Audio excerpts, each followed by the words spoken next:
How do you feel about Donald Trump supporters? I'm gonna leave on that note, so bye. Not a fan? Not a fan at all. I don't understand their logic behind supporting him, so I just think they're uneducated. Do you think that we're educated in our topics with the questions we're asking you? Seem pretty educated, yeah. So, spoiler alert for you, we're actually Donald Trump supporters. You are? The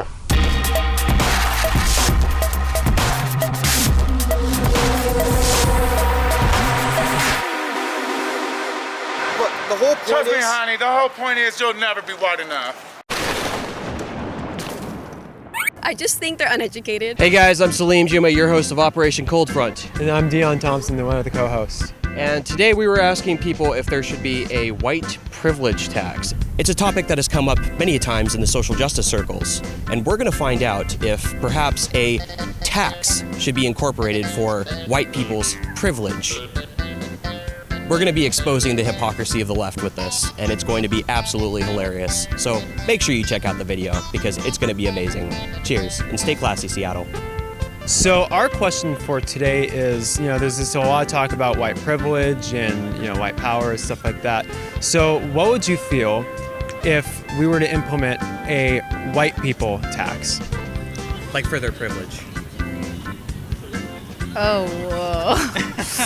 That's kind of early in the morning for that question. It's an interesting concept, but I don't know if people would be very receptive to that. I think that there shouldn't be a white person's tax, just because I feel like instead of kind of retaliate, I feel like we need to just have the same level of like what people say about like equality and equity. Like, I really believe in equity just because being equal, there are still certain levels to it. So I don't think that they should have a tax put on them even if they may deserve it, kind of. Personally, I don't believe in discriminating based on race in any sort of facet. I think that there could be some problematic issues that can arouse from that. I think that's a bad idea. I'm not for that. A white people tax? I'm not really sure how you go about grading like who is considered white, because a lot of people are like mixed race or like they have different ethnicities part of them. And so if you were to do that, it would be really hard to determine who would be taxed and who would not be taxed. I feel like that's kind of racist. Let's say hypothetically it was implemented. Like, what things would that money go to good causes like Black Lives Matter, more black people in colleges, stuff like that? Or should it go to like climate change and student loan forgiveness? Right, but like since there's already a problem with like the 1% and like their taxes, I don't think that there would be a good outcome for that, and I'd still think that the money would still be corrupt. And even if it were to go towards like movements such as like the Black Lives Matter, I don't think that it would go towards that in a good way. That's a loaded question just because taxes just go everywhere and anywhere. I guess it depends on our legislators and people in charge and where they allocate that money. So hopefully towards school and education, because if you have an education, then you can get a better job. Just pick that white guy down there and say, oh, I'm going to tax you this amount of money for just being white. Okay. I think on the flip side, no matter what, I feel like even if they are taxed, they might feel like they're being oppressed in some way, but compared to what people of color have endured, we've endured so much more. Do you think maybe like the diversity and inclusion centers and women-only scholarships and people of color-only scholarships, do you think that's kind of helping offset that? Oh yeah, definitely. The UW provides a Costco diversity scholarship. Welcome to Costco. I love you. And it has completely covered my tuition, and so That's amazing. See? Yeah, Agree, right? because of diversity and so people that fight for it. And so it helps. Was it specifically definitely because helped. you were a woman and a person of color? Yes, Okay. it was specifically because of that. Do you think people of color have more opportunities here in the United States than back home if they weren't born here in the States? Like, for instance, if somebody is an immigrant from Somalia or Ethiopia or India, or China, do you think that they have more opportunities in those places or here in the United States? I definitely think they have more opportunities here in the U.S., but I don't think there's 100% success rate. Can we control the success rate though? Like, should we focus on equality of opportunity or focus on like equality of outcome?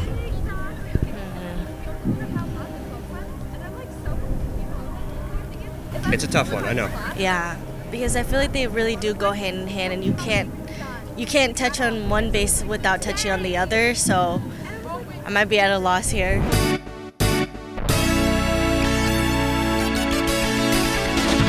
Because we are in these communities just with our own people. I am part of a couple just Asian communities, and I really appreciate them, but I do feel that divide because we kind of only want to interact with people that look like us or have the same background that we do.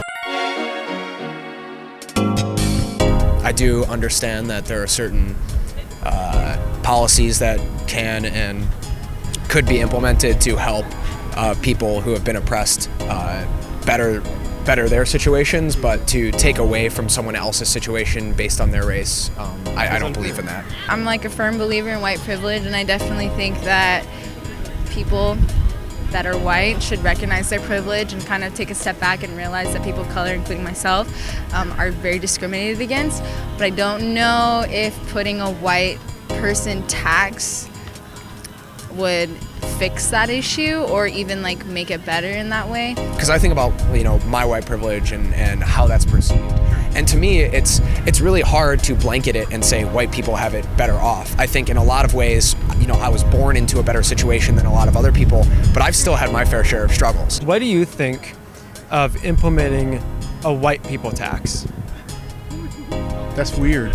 I know that slavery and the things that have happened in the past were terrible, but I think that in order for us to really mend fences and to do things right, you know, we should just move on and be equal. In order for anything to become equal, someone has to give up something in order for some people to rise. And so maybe not to like just throw money at a situation, but be more willing. Throw money thing. Throw money at a situation. I feel like if we get into the understanding of where other people are coming from, and we can actually have this mutual common ground with it. Exactly. Acceptance. We do not have acceptance here. We need to understand each other. Okay, so with that radical acceptance aspect, how about those Donald Trump supporters? Can you accept them too? Honestly, this is how I feel about Trump supporters. I understand them, but that doesn't mean I agree with them. But you can debate it civilly. Yes, Yeah. I can totally debate, because what is the point of acting out and like making yourself like exhausted and like trying to like, you know, disagree and prove your point? What I feel like what is more like, I guess, what is more appropriate? What is more appropriate is to just be civil about it. Just be civil about it. Hold your tongue. Yeah.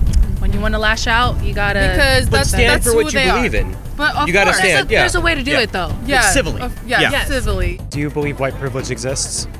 Yeah, certainly. Okay, so I personally don't think it does because, I mean, when you look at the term Asian privilege, like you see that more Asians and Indians like himself Our families hold more wealth than white people. So, you know, why do you think that is? Well, I'll frame it this way. To me, it's about kind of not necessarily even the upbringing or the wealth of families. It's actually more about when you look around, and this is changing fast, but founding fathers, white, and it's men, white men too. I just don't want to sound bad. Yeah, no, it's just, like I said, I just had a lot of bad experiences where like a white person was put over me just because, you know.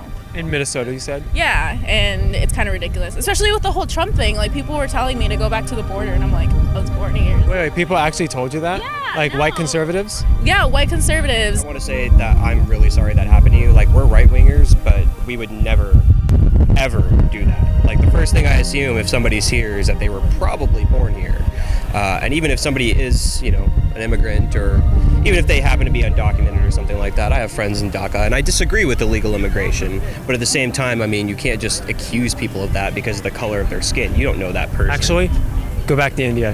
Shut the fuck up. But I just want to tell you that I'm very sorry that happened to you, and conservatives like that give all of us a bad name. Yeah, I'm also a right-winger as well, and you know, I completely denounce that actually happening, because that's terrible. Because any sort of racism. Yeah, because I mean, to say something like that to you, because they don't know you. Yeah. So I think that's a really terrible thing for that to happen to you. I'm So sorry that happened to you. Yeah. So any other final thoughts from you guys?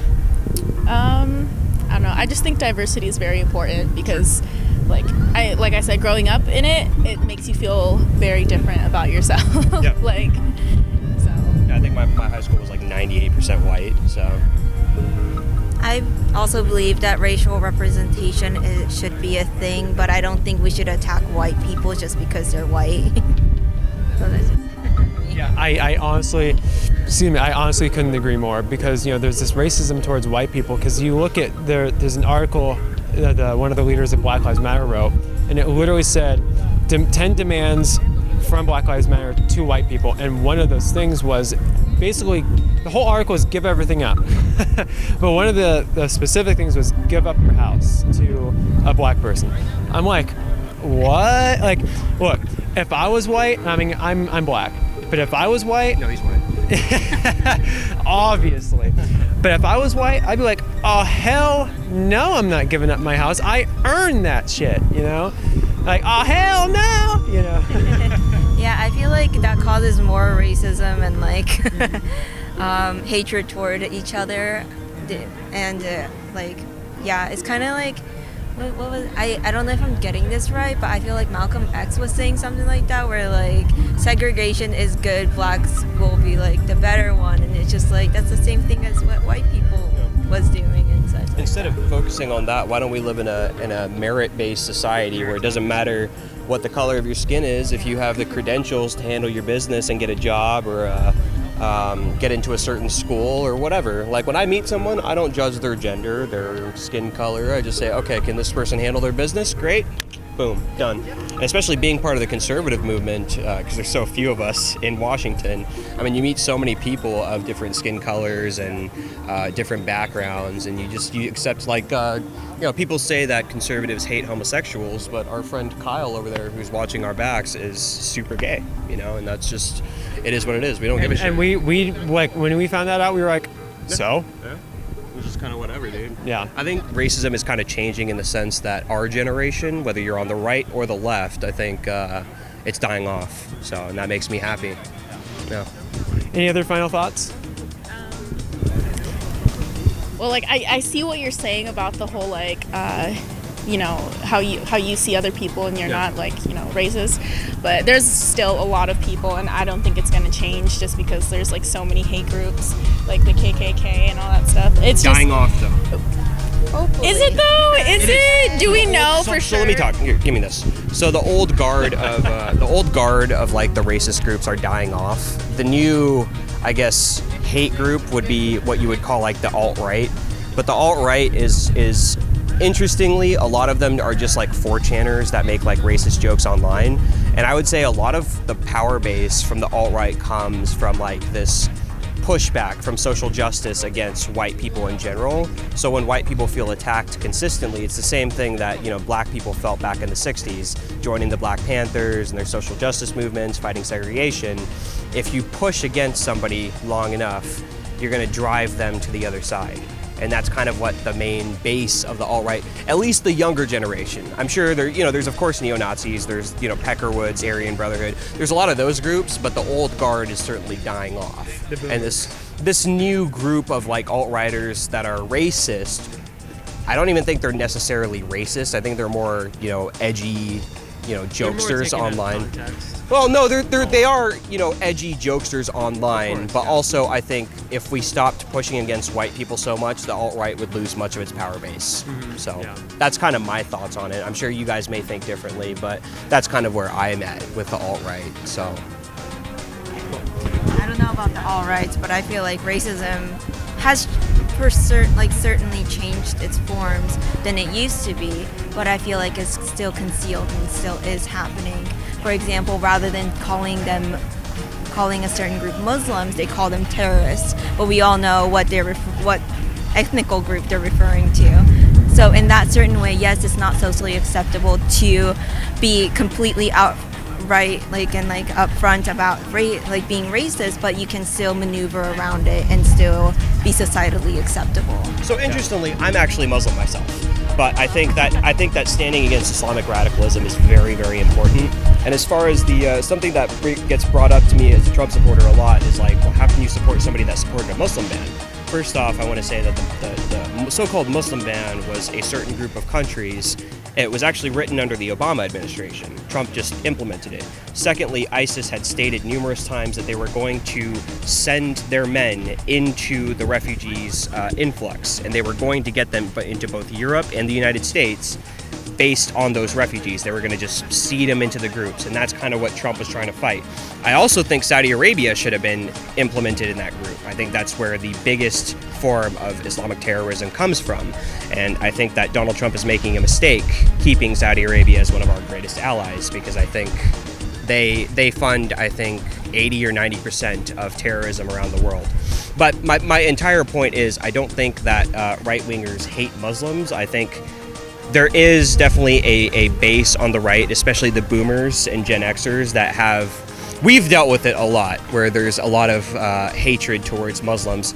But basically what we're all trying to combat is Islamic extremism, right? And there is extremism, from white supremacy and things like that, neo-Nazis, but their power base is falling. It's falling far faster than Islamic extremism. That is a main concern. So I think that's why we need to stand against it. Yeah, I even made a post saying, not all Muslims are bad, because there were some bad Muslims. Yeah, I literally got over 200 comments that said, fuck you. Dude, when I made my Facebook page, the Muslim Republican, people were like, Republicans fucking hate Muslims, right? What's wrong with you? But I don't know, man. I don't hate myself. I clearly identify as a brown Muslim. I'm not afraid to say who I am, And I think all of us need to just come together and figure out, hey, we're all not so different. Yeah, exactly. Well, with that, thank you for the great interview. It was great meeting you both. Yeah. Thanks a lot. All right.